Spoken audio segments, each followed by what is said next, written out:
Hello everyone. I guess I will begin these videos now. I decided to do them because, you know, throughout time I began feeling a bit, I don't want to say apathetic towards my heritage, but I was certainly not proud of it. Um, and then after a certain point, I saw my friends, they were all like, yeah, I'm from this place, yeah, I'm from that place. And they were like so proud to embrace their culture or whatever. And I thought to myself, I was like, what's wrong with embracing your culture, right? So, now I'm just Greek ambassador 101 here. Yeah, so I suppose I shall begin by doing a series of vlogs about Greek life, Greek culture, Greek politics, Greek everything, yeah. So for those who don't know, I am 100% Greek. My mom's Greek, my dad's Greek. They're from different parts of Greece, but nonetheless still Greek. Um, Actually, some like when you're from different parts of Greece, you have different traditions coming from each part. Like, for example, if you come from Thessaloniki, you have different traditions than if you come from Athens, or if you come from Santorini, you have different traditions. You could like come from Lefkada or something like that. Those are different regions, by the way.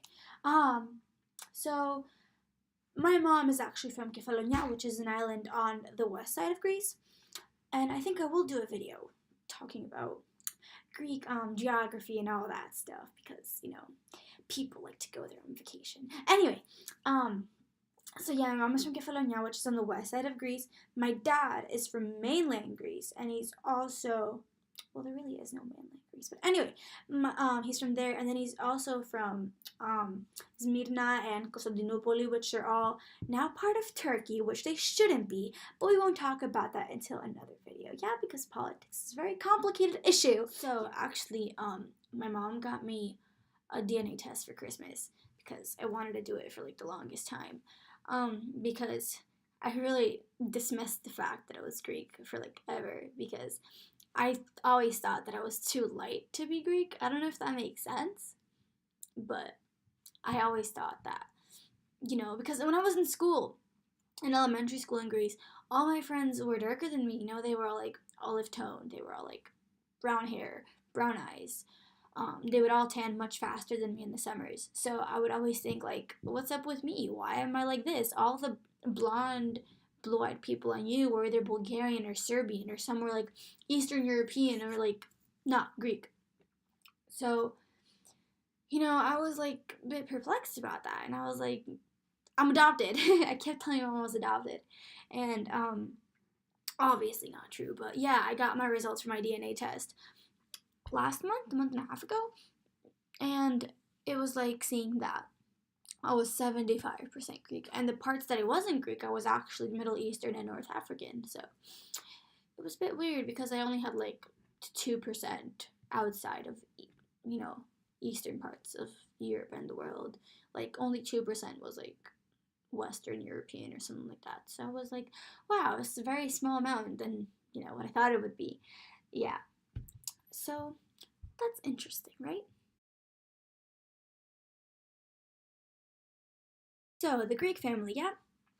I feel like a lot of people have this misconception that Greek families are just like how it is in My Big Fat Greek Wedding or something, which in the movie it's not 100% false. However, I do think that it portrays a lot of the Greeks of the diaspora rather than actual Greeks, because there is a big difference between diaspora Greeks and Greeks. Because I feel like living in America, right, I saw the Greeks in New York and the Greeks in Greece are two completely different species for the most part, right? Like you'll meet some that are like, yeah, get along well if you get what you're talking about, but the others are like in a completely different universe, kind of, like there's a big financial divide kind of thing. Like a lot of the Greeks in America or other places in the world seem to be more financially well off, or not really wealthy because it's not everyone obviously, but like they have more financial ease, I want to say, like they live a better life, obviously, well, financially, than the Greeks in Greece do, because there's some things in Greece that you can't take with you to America or other parts in the world, right? That's why everyone in America who's Greek goes to Greece in summer, because you can't take things with you.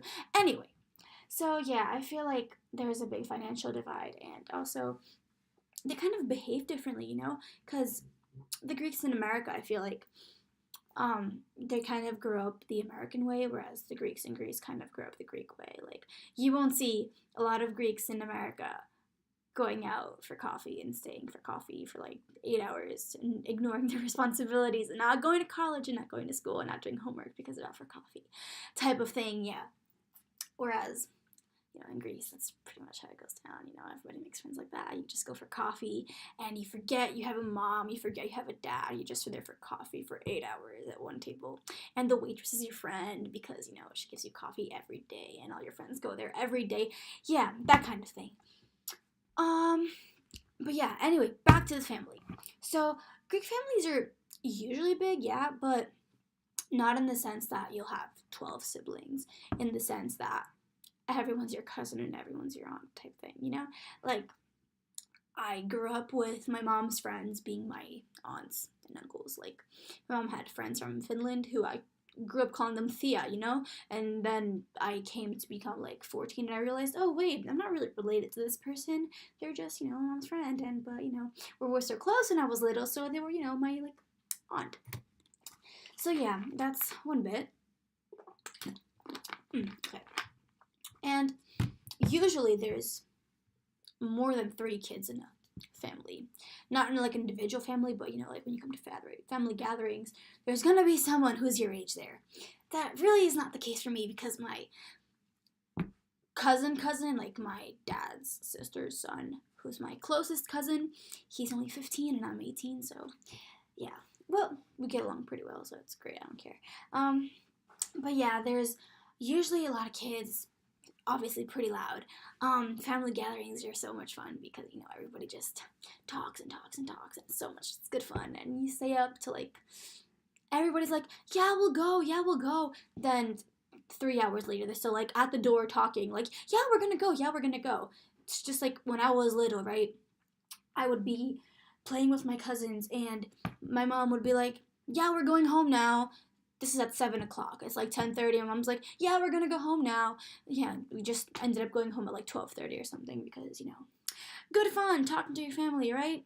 Yeah, family's pretty like tight-knit. Everybody knows everything about each other. There's no way something's gonna get past your mom and not go to your grandma or your grandpa or your great-great-grandma and her in her coffin or something, Everybody's gonna know everything about your business, and there's no way escaping that. And also, like, growing up that way, you kind of feel guilty not telling your parents what you're doing so they can tell everybody else, so they can just comment back and tell you what you're doing is wrong. Yeah, personal experience. Yeah, I find that a lot of my family members, or in general, family members like to gossip about their children and their nieces and their nephews, and then talk to their nephews and nieces and how they feel about the things they're doing, usually condescendingly, but it's always with love and good interest in mind. Yeah, everyone's your uncle, everyone's your aunt, and I feel like that is instilled because everyone treats their friends as their family, like your close friends are your brothers or your sisters, you grew up with them. Like, I lived in Greece for 11 years. I still speak to some people like I never left a day, and every time I go back to Greece, I see them, and it's like I never left type of thing. So it's like tight-knit, you never lose the bond you made, and you really make real friends, which I feel like in other parts of the world that's so hard to do, because as I grew older, right, when I lived in America, I feel like as I left middle school, as I left high school, people weren't as eager to keep friendships with me than, like, the friends that I had when I was 4 years old I still talk to. I don't think it's a coincidence, really. I think it's just the way you're brought up.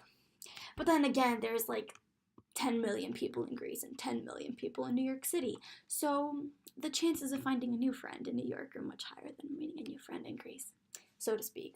Just statistics here anyway. But yeah, I feel like, we grew up with the mentality that your friends are your family. So then when you grow up and you have kids, your kids call them Theo and Thea, type. So, and also for future confusion, mom is mama, dad is baba, aunt is Thea, uncle is Theo, grandma is Yaya, grandpa is babu. Then your cousins are Xaverfia, your siblings are Ta'averfia. Only because I feel like this is a video about Greek family. I think I should use some Greek terminology, And in the future I will use it as well. So, yeah, I think that is the end of video 1.